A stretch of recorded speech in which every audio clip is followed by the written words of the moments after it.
سو مختار نے عبداللہ ابن زبیر کے ہاتھ پر بیعت کی اور 2 سال تک خانہ کعبہ کے منتظم اور زبیری فوج کے سپہ سالار قرار پائے۔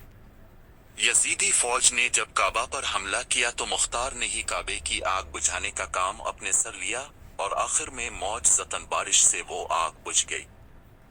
تاہم جلد جب عبداللہ ابن زبیر نے یزیدیوں سے صلح صفائی سے کام لیا تو مختار کو یہ بات ناگوار گزری اور وہ سب کچھ چھوڑ کر کسی کو بتائے بغیر کوفے کی طرف چلے آئے، جہاں پہلے سے ان کے کئی طرفدار ان کا انتظار کر رہے تھے۔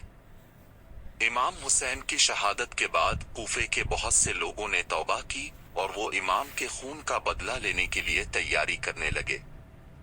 انہیں بس امام کے قاتلین سے لڑنا تھا، چاہے اس دوران وہ خود کیوں کرنا شہید ہو جاتے، جبکہ مختار دشمن کو اس کے مطابق سیاست سے مارنا چاہتے تھے۔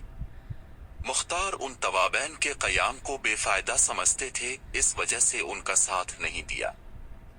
مختار سلیمان بن سرد خزائی کے جو توابین کے سردار تھے ان کو جنگی فنون سے ناآشنا اور سادہ لو سمجھتے تھے۔ جب مختار نے توابین کا ساتھ نہیں دیا تو ان کے 16,000 افراد جنہوں نے سلیمان بن سرد خزائی کی بیعت کی تھی، ان میں سے تقریباً 4,000 افراد نے سلیمان سے اپنی بیعت واپس لے لی۔ البتہ مختار ان کی جنگ کے دوران بھی زندان میں تھے۔ انہوں نے توابین کی شکست کے بعد خطوط کے ذریعے ان کے بازماندگان سے اظہار ہمدردی کیا۔ توابین کے سرکردگان انہیں زندان سے طاقت کے زور پر آزاد کرنا چاہتے تھے، لیکن مختار نے سمجھداری کا مظاہرہ کرتے ہوئے ان کو منع کیا اور کہا وہ ان قریب خود ہی زندان سے آزاد ہو جائیں گے۔ اس دفعہ بھی مختار عبداللہ بن عمر کی وساطت سے آزاد ہوئے۔ مختار نے آزاد ہونے کے بعد سیاست کھیلتے ہوئے دشمن کو اپنے حامیوں کے خلاف کسی کارروائی کا موقع نہ دیا اور وہ چپکے سے عراق کے مختلف مضبوط قبیلوں کی بیعت حاصل کرنے میں کامیاب ہو گئے۔ انہوں نے ان قبیلوں کے سامنے حضرت علی کے بیٹے حضرت حنفیہ کا خط پیش کیا کہ جس میں وہ مختار کے قیام کی حمایت کر رہے تھے۔ بالآخر عراق کے سب سے بہادر قبیلے نے بھی حضرت مختار کے ہاتھ پر بیعت کر لی اور یوں اس قبیلے کے سردار حضرت ابراہیم ابن مالک اشتر کو مختار نے اپنی فوج کا سپہ سالار مقرر کر دیا۔ جب مختار کا ہزاروں کی تعداد میں ایک خفیہ لشکر تیار ہو گیا تو مختار نے ایک عظیم خطبہ دیا اور فرمایا کہ اے بہادرو، اپنے کاموں میں خدا پر بھروسہ کرو اور دشمنان نے اہل بیت سے جنگ آزمائی کے لیے پوری ہمت کے ساتھ تیار ہو جاؤ۔ میرے عزیزو، یہ جان لو کہ خدا کی رحمت تم پر نثار ہے اور اس کی مدد تمہارے سروں پر ہے۔ سنو، اگر تم دشمنوں کو قتل کرو گے مجاہد قرار پاؤ گے، اور اگر شہید ہو جاؤ گے خدا کے نزدیک بڑے عظیم درجات کے مالک ہوگے، کیونکہ تم صحیح ارادے اور پاک نیت سے کھڑے ہوئے ہو اور تمہارا مقصد صرف امام حسین کے خون کا بدلہ لینا ہے۔ یقین رکھو کہ قیامت کے دن حضرت رسول کریم، حضرت علی، حضرت فاطمہ زہرا، حضرت خدیجہ تمہاری شفاعت کریں گے اور تمہارا حشر شہدائے کربلا کے ساتھ ہوگا۔ یہ سن کر بہادر مجاہدوں نے کہا، اے امیر، ہم تمہارے دل و جان سے فرما بردار ہیں اور ہم اس وقت تک دشمنوں سے لڑنے میں کوتاہی نہ کریں گے جب تک جان میں جان رہے گی۔ اے امیر، ہم آپ کو یقین دلاتے ہیں کہ ہم لوگ راہ خدا میں قتل ہونے کا دل سے تہیہ کر چکے ہیں۔ ہم غسل کر چکے ہیں، کفن پہن چکے ہیں، اہل و عیال کو رخصت کر آئے ہیں، دنیا سے منہ موڑ چکے ہیں۔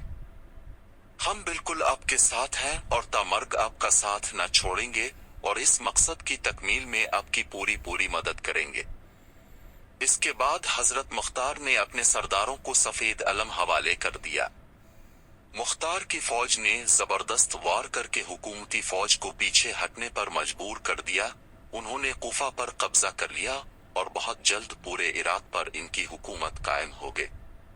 مختار نے اس قیام کے دوران شمر ابن ذلجوشن، خولی ابن یزید، عمر ابن سعد اور ابن زیاد جیسے کئی افراد جو کربلا کے واقعے اس سے مربوط واقعے میں ملوث تھے، ان کو واصل جہنم کیا۔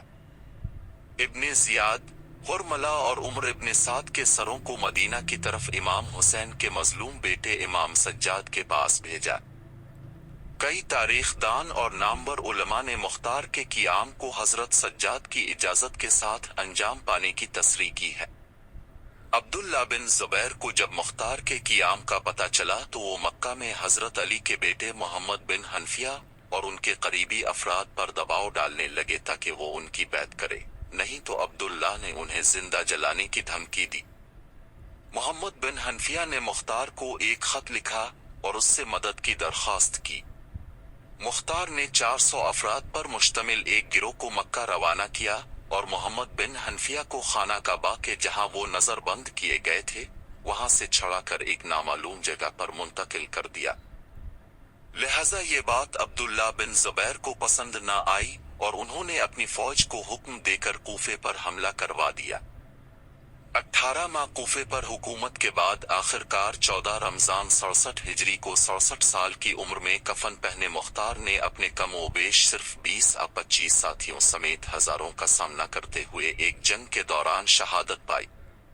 وہ مصعب بن زبیر کی فوج کے ہاتھوں شہید ہوئے۔